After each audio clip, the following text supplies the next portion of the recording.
আসসালামু আলাইকুম। আমন্ত্রণ জানাচ্ছি জাগো টিভিতে। আপনাদের সাথে আছি আমি মমতাজ শাহিন রুম্পা। শুরুতেই জানিয়ে দেব আপডেটগুলো।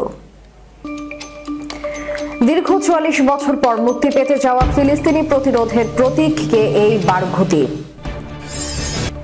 কাশ্মীরে প্রচন্ড ভয়ে ভারতীয় সেনাবাহিনী, ভারতের হাত ছাড়া হচ্ছে কাশ্মীর।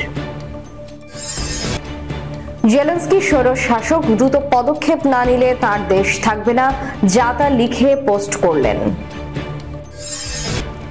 সৌদি আরবে রুশ মার্কিন বৈঠকে প্রশংসা করে যা বললেন প্রেসিডেন্ট পুতিন। ইউক্রেনের ন্যাটো সেনাদের মেনে নেবে না রাশিয়া, মন্তব্য লাভরভ। প্রয়োজন হলে জেলেনস্কির সঙ্গে আলোচনায় বসবেন পুতিন, মন্তব্য ক্রেমলিন। শুনছিলেন শিরোনাম, এবারে বিস্তারিত। দীর্ঘ ৪৪ বছর ধরে ইসরায়েলের কারাগারে বন্দী থাকার পর ফিলিস্তিনি বাসিন্দা নায়েল আল বারঘুতিকে শনিবার মুক্তি দেওয়া হবে, যা ইসরায়েল ও হামাসের মধ্যে সংঘটিত যুদ্ধবিরতির চুক্তির অংশ। বারঘুতিকে মূলত ১৯৭৮ সালে মাত্র ১৯ বছর বয়সে ইসরায়েলি বাহিনী গ্রেফতার করেছিল। তিনি মঙ্গলবার তার পরিবারকে ফোন করে জানিয়েছেন যে শনিবার যুদ্ধবিরতির সপ্তম ধাপে বন্দী বিনিময়ের অংশ হিসেবে তাকে মুক্তি দেয়া হবে। ফিলিস্তিনি মিডিয়া সেন্টার বুধবার এক বিবৃতিতে এই তথ্য জানিয়েছে।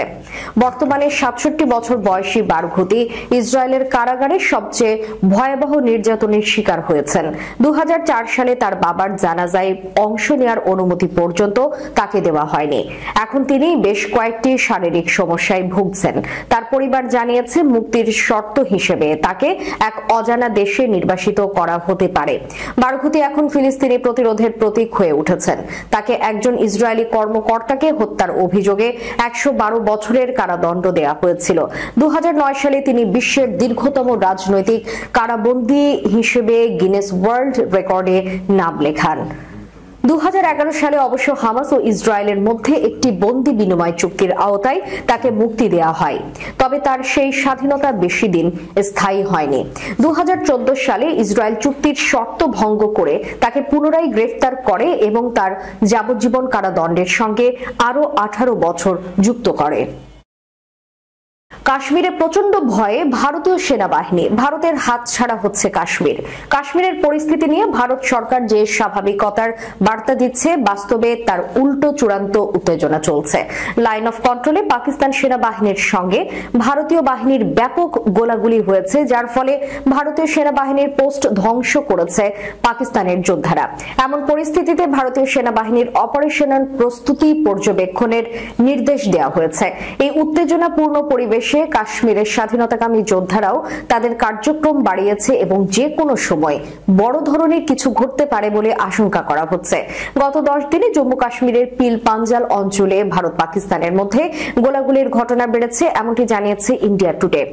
ক্রস বর্ডার ফায়ারিং এবং স্নাইপিং এর ঘটনা রাজৌরি, আখনুর, পঞ্চের মতো সীমান্তবর্তী এলাকাগুলিতে ঘটেছে, যার ফলে বেশ কয়েকজন ভারতীয় সেনা আহত হয়েছে। পাকিস্তান বর্ডার অ্যাকশন টিম ভারতের প্রতিরক্ষার ভাঙার চেষ্টা করছে, এমন তথ্য উঠে এসেছে। সীমান্তে মাইন বিস্ফোরণের একের পর এক ঘটনা ঘটেছে। গেল কয়েকদিন ধরে ভারতের কাশ্মীরে হামলায় প্রাণ হারিয়েছেন বেশ কয়েকজন সেনা, আর এমন ঘটনা চিন্তায় ফেলে দিয়েছে দিল্লিকে। সংঘাতপূর্ণ এলাকা হয়ে উঠেছে কাশ্মীর। পাকিস্তানের সঙ্গে থেমে থেমে চলছে বন্দুকযুদ্ধ। পাকিস্তানের বর্ডার অ্যাকশন টিমের সঙ্গে ভারতের বেশ কয়েকবার সংঘাত হয়েছে ইতোমধ্যে। এতে পাকিস্তানের সীমান্তরক্ষী বাহিনী এবং ভারতীয় সীমান্তরক্ষী বাহিনীর সঙ্গে গোলাগুলি হয়েছে। এরই মাঝে কাশ্মীরে এক যুবক মোবাইল ফোনে নির্যাতনের কথা ভিডিও করে মসজিদের ভেতর গিয়ে আত্মহত্যা করেন। এ যেন আগুনে ঘি ঢেলে দেওয়ার মতো ঘটনা। কাশ্মীরের স্বাধীনতা নিয়ে গণভোট আয়োজন করতে দিল্লিকে আহ্বান করেছে ইসলামাবাদ। কাশ্মীর মূলত মুসলিম উপত্যকা। গেল কয়েক দশক ধরে এর মালিকানা দাবি করে যাচ্ছে ভারত ও পাকিস্তান। এই অঞ্চলটি নিয়ে ৩ বার যুদ্ধ জড়ায় দেশ দুইটি। এদিকে ইউক্রেন নেতা ভলোদিমির জেলেনস্কিকে স্বৈরশাসক বলে মন্তব্য করেছেন মার্কিন প্রেসিডেন্ট ডোনাল্ড ট্রাম্প। এর মাধ্যমে জেলেনস্কির সঙ্গে ট্রাম্পের ব্যক্তিগত বিভেদ আরো বাড়ল।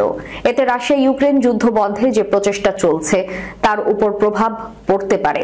যুক্তরাষ্ট্র ইউক্রেনকে তহবিল ও অস্ত্র দিয়ে সহায়তা করেছে, কিন্তু ট্রাম্প ক্ষমতায় আসার পর থেকে যুক্তরাষ্ট্র হঠাৎ নীতি পরিবর্তন করেছে এবং ট্রাম্প মস্কোর সঙ্গে আলোচনা শুরু করেছে। গত বছর ইউক্রেনের প্রেসিডেন্ট হিসেবে জেলেনস্কির 5 বছর মেয়াদ শেষ হয়ে গেছে। এই নিয়ে নিজের সামাজিক যোগাযোগ মাধ্যম ট্রুথ সোশ্যালে ট্রাম্প লিখেছেন, নির্বাচন ছাড়া একজন স্বৈরশাসক জেলেনস্কির দ্রুত পদক্ষেপ নেওয়া উচিত, না হলে তার আর কোনো দেশ থাকবে না। ইউক্রেনীয় আইনে যুদ্ধের সময় নির্বাচনের প্রয়োজন নেই। এর আগে গত মঙ্গলবার ট্রাম্প এক সংবাদ সম্মেলন করে জেলেনস্কির সমালোচনা করেন। রিয়াদে যুক্তরাষ্ট্র এবং রাশিয়ার কর্মকর্তাদের বৈঠকের পর ফ্লোরিডা অঙ্গরাজ্যের পাম বিচে নিজের মালিকানাধীন মারে লাগো রিসর্টে সাংবাদিকদের সঙ্গে আলাপকালে ট্রাম্প বলেন, চলতি মাসেই রুশ প্রেসিডেন্ট ভ্লাদিমির পুতিনের সঙ্গে বৈঠকের সম্ভাবনা আছে। ট্রাম্প বলেন, আমি মনে করি আমার এই যুদ্ধ শেষ করার ক্ষমতা আছে। আমার মনে হয় যুদ্ধ শেষ করার সংক্রান্ত আলোচনা ভালোভাবে এগোচ্ছে, কিন্তু আমি আজ ইউক্রেনের নেতাদের বলতে শুনেছি, আহা, আমাদের আমন্ত্রণ জানানো হয়নি। ভালো কথা, আমি বলতে চাই আপনারা সেখানে 3 বছর ছিলেন, আপনাদের এটা শেষ করা দরকার ছিল।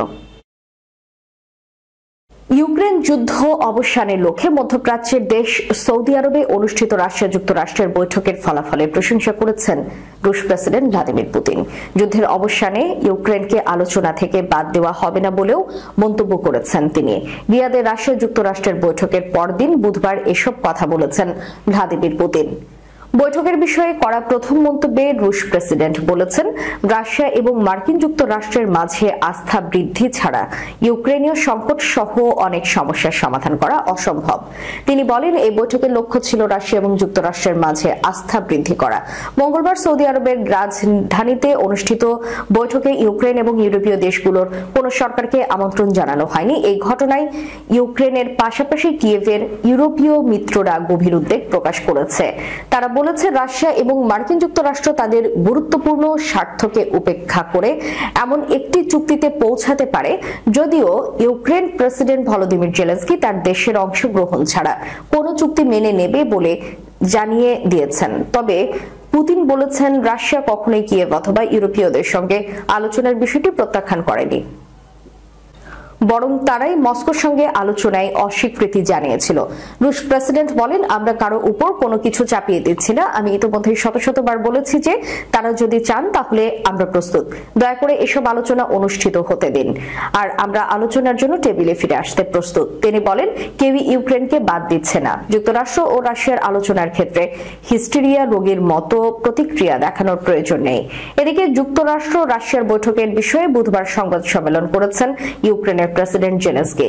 সেখানে তিনি বলেছেন, আমরা চলতি বছরেই নিরাপত্তার নিশ্চয়তা চাই, কারণ আমরা এই বছর যুদ্ধ শেষ করতে চাই। ইউক্রেনের মাটিতে যুক্তরাষ্ট্রের নেতৃত্বাধীন সামরিক জোট ন্যাটোর সেনাদের উপস্থিতি রাশিয়া মেনে নেবে না বলে জানিয়েছেন রুশ পররাষ্ট্রমন্ত্রী সের্গেই ল্যাভরভ। ইউক্রেন যুদ্ধ নিয়ে যুক্তরাষ্ট্রের সঙ্গে আলোচনার পর একথা জানিয়েছেন তিনি। বুধবার এক প্রতিবেদনে এই তথ্য জানিয়েছে ব্রিটিশ সংবাদ মাধ্যম বিবিসি। সংবাদ মাধ্যমটি বলছে, কোন শান্তি চুক্তির অধীনে ইউক্রেনকে ন্যাটো দেশগুলোর শান্তিরক্ষা বাহিনী রাশিয়া গ্রহণ করবে না বলে সৌদি আরবে যুক্তরাষ্ট্রের সঙ্গে উচ্চ পর্যায়ের আলোচনার পর জানিয়েছেন রুশ পররাষ্ট্রমন্ত্রী সের্গেই ল্যাভরভ। তিনি বলেন, অন্য কোনো পতাকার নিচে সশস্ত্র বাহিনীর কোনো উপস্থিতি কিছুই পরিবর্তন করে না।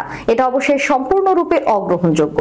ল্যাভরভ বলেন, যুক্তরাষ্ট্র এবং রাশিয়া যত তাড়াতাড়ি সম্ভব একে অপরের দেশে রাষ্ট্রদূত নিয়োগ করবে এবং সম্পূর্ণ সহযোগিতা পুনরায় শুরু করার মতো পরিবেশ তৈরি করবে। তার ভাষায়, এটি খুব জরুরি আলোচনা ছিল। আমরা একে অপরের কথা শুনেছি। তিনি রাশিয়ার আগের অবস্থান পুনর্ব্যক্ত করে বলেছেন, ন্যাটো প্রতিরক্ষা জোটের যে কোনো সম্প্রসারণ এবং ইউক্রেনের এতে যোগদান রাশিয়ার জন্য সরাসরি হুমকি হবে। ইউক্রেনের প্রেসিডেন্ট ভলোদিমির জেলেনস্কির সঙ্গে প্রয়োজনে আলোচনায় রাজি আছেন রাশিয়ার প্রেসিডেন্ট ভ্লাদিমির পুতিন। যুদ্ধ অবসানে দরকার হলে এই আলোচনা হতে পারে বলে জানিয়েছে ক্রেমলিন। 3 বছর ধরে চলা ইউক্রেন যুদ্ধের অবসানের বিষয়ে আলোচনা করতে মঙ্গলবার সৌদি আরবের রাজধানী রিয়াদে প্রথমবারের মতো উচ্চ পর্যায়ের বৈঠকে বসেছেন যুক্তরাষ্ট্র ও রাশিয়ার কর্মকর্তারা। বৈঠকের মাঝে ক্রেমলিনের পক্ষ থেকে এই তথ্য জানানো হলো। ক্রেমলিন বলেছে, রাশিয়ার নেতা ভ্লাদিমির পুতিন জেলেনস্কির সঙ্গে প্রয়োজনে কথা বলতে প্রস্তুত আছেন। তবে ইউক্রেনের প্রেসিডেন্ট হিসেবে জেলেনস্কির বৈধতা নিয়ে প্রশ্ন তুলেছে ক্রেমলিন। সাংবাদিকদের সঙ্গে আলাপকালে ক্রেমলিনের মুখপাত্র দিমিত্রি পেসকভ বলেছেন, পুতিন নিজেই বলেছেন যে প্রয়োজনে তিনি জেলেনস্কির সঙ্গে আলোচনার জন্য প্রস্তুত থাকবেন। তবে চুক্তির আইনি ভিত্তি হিসেবে জেলেনস্কির বৈধতা নিয়ে প্রশ্ন উঠতে পারে, এমন বাস্তবতা বিবেচনা করে আলোচনার প্রয়োজন আছে। পেসকভ আরো বলেন, রাশিয়া ইউক্রেনের ইউরোপীয় ইউনিয়ন যোগদানের বিরুদ্ধে নয়, কারণ তা এটিকে সুরক্ষার জন্য হুমকি হিসেবে দেখায় না। এটি যে কোনো দেশের সার্বভৌম অধিকার। আমরা একত্রীকরণ ও অর্থনৈতিক প্রক্রিয়া সম্পর্কে কথা বলেছি এবং এখানে অবশ্যই কেউ কোনো দেশে কিছু নির্দেশ দিতে পারে না। আমরা এটি করতে যাচ্ছি না। পেসকভ জানান, তবে সুরক্ষা, প্রতিরক্ষা বা সামরিক জোট সম্পর্কিত বিষয়গুলো সম্পর্কে আমাদের অবস্থান সম্পূর্ণ আলাদা। সেখানে আরো একটি সমস্যা রয়েছে এবং এটি সবার কাছে সুপরিচিত। মস্কো বলছে, যুক্তরাষ্ট্রের সঙ্গে সম্পর্ক স্বাভাবিক করতে প্রাথমিক আলোচনা হবে আজকের বৈঠক। রুদ্ধদ্বার এই বৈঠকে অংশ নিয়েছেন মার্কিন জাতীয় নিরাপত্তা উপদেষ্টা মাইক ওয়ালস, পররাষ্ট্রমন্ত্রী মার্কো রুবিও এবং ট্রাম্পের মধ্যপ্রাচ্য দূত স্টিভ উইটকফ। রাশিয়ার পক্ষ থেকে রয়েছেন প্রেসিডেন্ট ভ্লাদিমির পুতিনের সহযোগী ইউরি উশাকভ এবং আরেক কর্মকর্তা কিরিল দিমিত্রিয়েভ। এই বৈঠকের মাধ্যমে রুশ প্রেসিডেন্ট ভ্লাদিমির পুতিন এবং মার্কিন প্রেসিডেন্ট ডোনাল্ড ট্রাম্পের মধ্যে বৈঠকের পথ সহজ হবে বলে জানিয়েছে দুই দেশই। শেষ করার পূর্বে সংবাদ শিরোনামগুলো জানিয়ে দিব আরো একবার। দীর্ঘ ৪৪ বছর পর মুক্তি পেতে যাওয়া ফিলিস্তিনি প্রতিরোধের প্রতীককে এই বারঘুঁটি। কাশ্মীরে প্রচন্ড ভয়ে ভারতীয় সেনাবাহিনী, ভারতের হাত ছাড়া হচ্ছে কাশ্মীর। জেলেনস্কি স্বৈরশাসক, দ্রুত পদক্ষেপ না নিলে তার দেশ থাকবে না, যা তা লিখে পোস্ট করলেন। সৌদি আরবে রুশ মার্কিন বৈঠকের প্রশংসা করে যা বললেন প্রেসিডেন্ট পুতিন। ইউক্রেনের ন্যাটো সেনাদের মেনে নেবে না রাশিয়া, মন্তব্য লাভরভ। প্রয়োজন হলে জেলেনস্কির সঙ্গে আলোচনায় বসবেন পুতিন, মন্তব্য ক্রেমলিন। এতক্ষণ আমাদের সাথে থাকার জন্য ধন্যবাদ। আল্লাহ হাফেজ।